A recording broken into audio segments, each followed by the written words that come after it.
Hey everybody, welcome to Obscurities in Miniatures. It's Friday. Well, it was Friday when I posted this, but if you're watching it anyways, it's time for a new Obscurities in Literature. And I wish to introduce to you today the book that broke superheroes for me. Forever. I mean, literally. And that is Pat Mills and Kevin O'Neill's Marshal Law.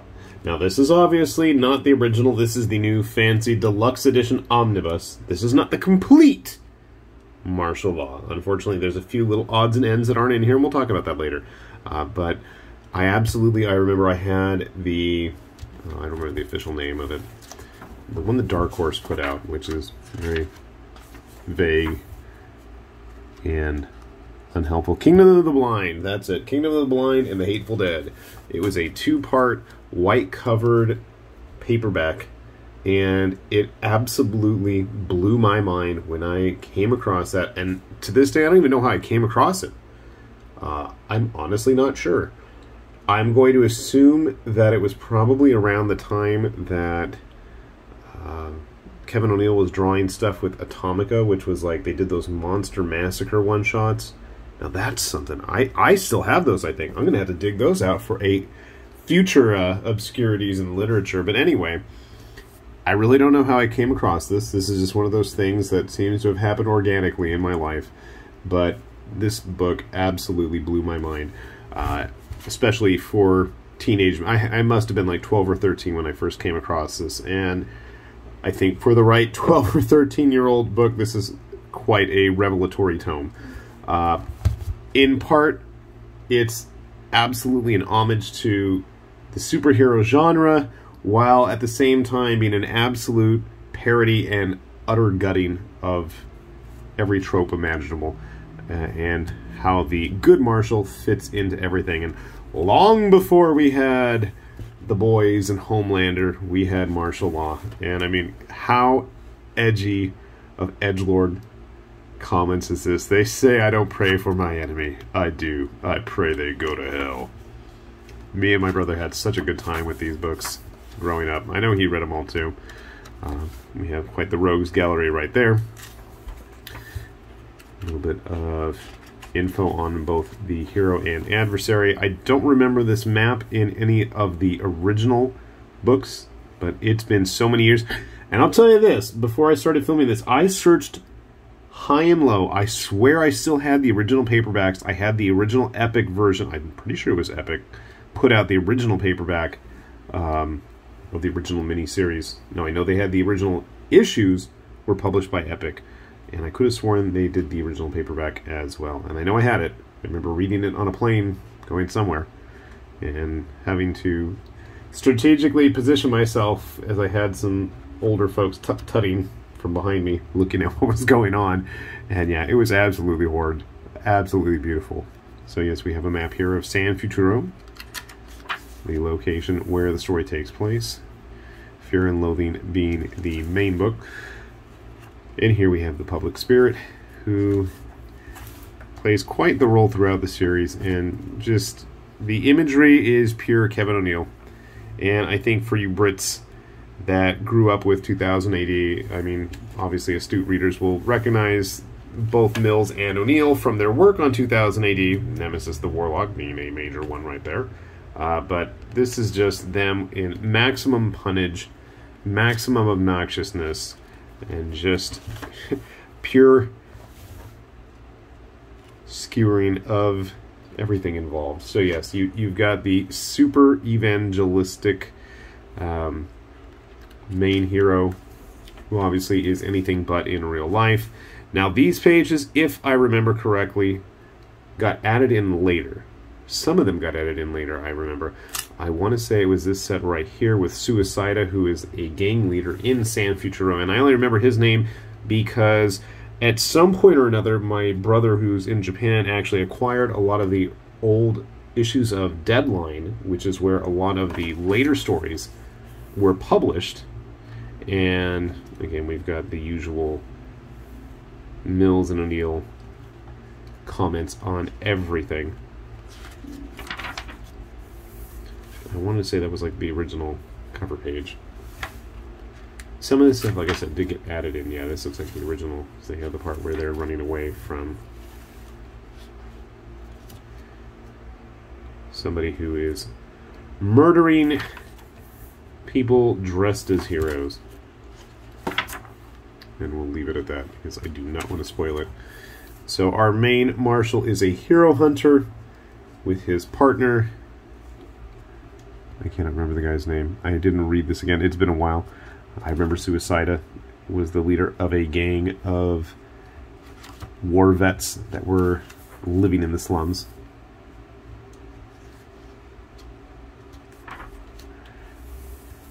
But honestly and truly, this was stuff that I can't think of anybody else really publishing things like this at the time. So yeah, we have everybody is a hero that was running around due to the war, future war. The Bagman, that's what his name was. And I am not going to spoil any of it. Superhero Messiah.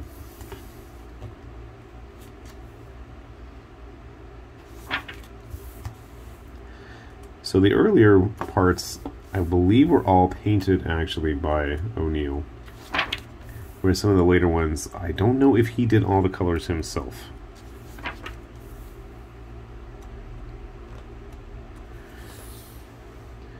Yeah, they go into a big thing about, you know, the rehabilitation of the superheroes, and then we have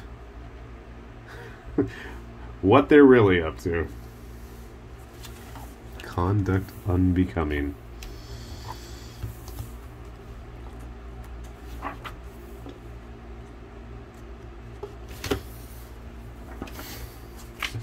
I'm not going to get into some of the nitty-gritty here. It is absolutely a more adult-oriented book.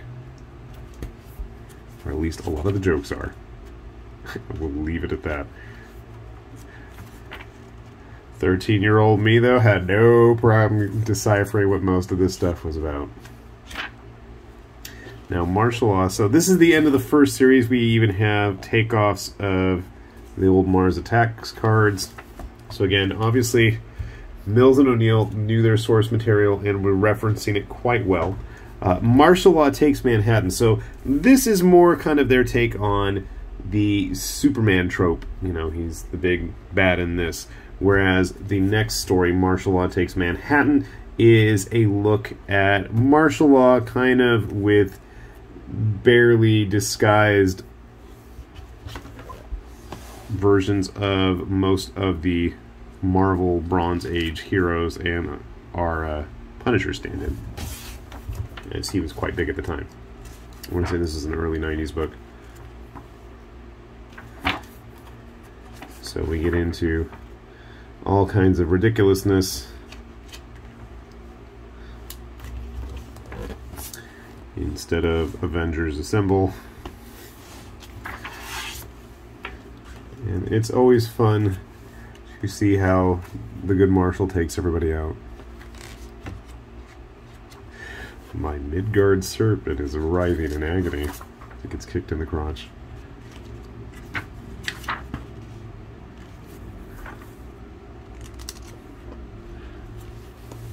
We have our Fantastic Four stand-ins. The Invisible Woman, who's always never to be seen. Captain America, obviously. We've got a Hawkeye ripoff. Spider-Man, except he has termites. Maybe it was Ant-Man. Our Doctor Strange knockoff. Silver Surfer in there. Yeah, it's fun stuff. It's a fun ending for the Punisher character in that, which obviously I don't want to spoil. Kingdom of the Blind, this is the first story that I ever read and really dug it. It was very much a look at the Batman-style character with the tragic backstory, as well as a bit of an ode to the golden age of superheroes, and we've got all kinds of the night Rubber Johnny came through my cat flap. Yep. So as we get into that, I loved the art in this section. It just I think this is prime Kevin O'Neill. The colors just pop off the page. I like the brightness. I like the vibrancy of it all.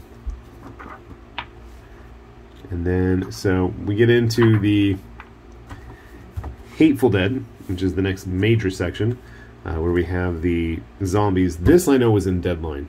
This I can remember looking through that with my brother. He got a stack of them at some comic shop in England, and having way too much fun flipping through those. I know those had like old Hewlett and Martin Tank Girl stories in there as well. Lots of fun in there. What was this dude? He becomes the lieutenant that hangs out with the main guy. Our Stilt Man knockoff. We've got this weird Robin stand-in. All kinds of fun zombie jokes, and then they end up bringing back all of the Golden Age heroes, which is really fun.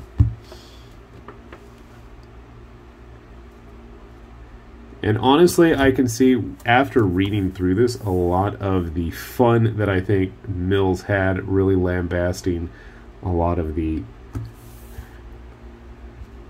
politics behind a lot of this stuff, especially these 40 stories, you know, fighting the Japanese and the Nazis. A lot of this seems to be a theme that he continued on with this book. This has a lot of parallels with the politics behind everything. If you've never had a chance to read Requiem, well, it is absolutely way over the top and out of control in almost all the right ways. It is pure Pat Mills. It may not be Kevin O'Neill, but I'm not going to knock LaJoie's art in the least. I really dug this book, but that's a whole different story.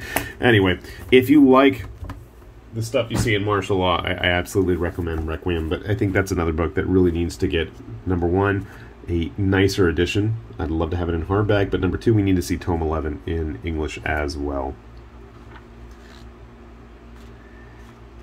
We have McCarthy trials in there. We've got like this boy who throughout the story is trying to remember the magic words to turn him into a hero. You know, Mills's politics are on full frontal display with this book, as they decimate and destroy all the, and that's one of the things I really dug about this, was the everyman, the average Joe who died for, you know, nothing basically, for these heroes to have their shining moment of glory, you know, all get their comeuppance in the end and take care of them. I thought that was really cool. I love these little yays in the back. Tomcat sleeps it off.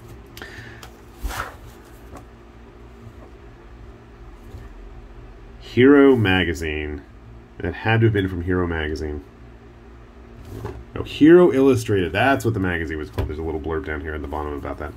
I remember 1994. I was already knee-deep in Marshal Law lore by that point. Now, the final set of stories in this book is the Secret Tribunal, which is basically a combination of Marshal Law and the Legion of the Superheroes and Alien. Fun stuff.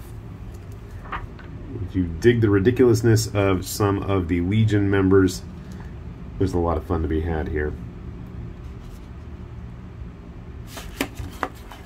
Oh, and is this the one where they have... Yes, I want to say this is the book that has the rip-off of all of the Liefeld/Image-esque type guys. I'm so vain. His veins are bulging out of his hands. Lichtenstein. Rune. Yeah. There's some interesting ones. So yeah, this is his big jab at Image, which was fun. Again, very colorful.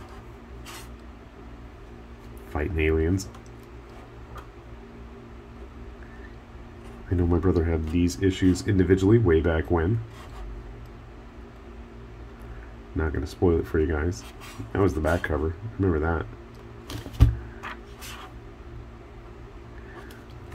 Sadly, they don't have a lot of the extras that were in the other books, which I believe had all sorts of extra pinups and stuff.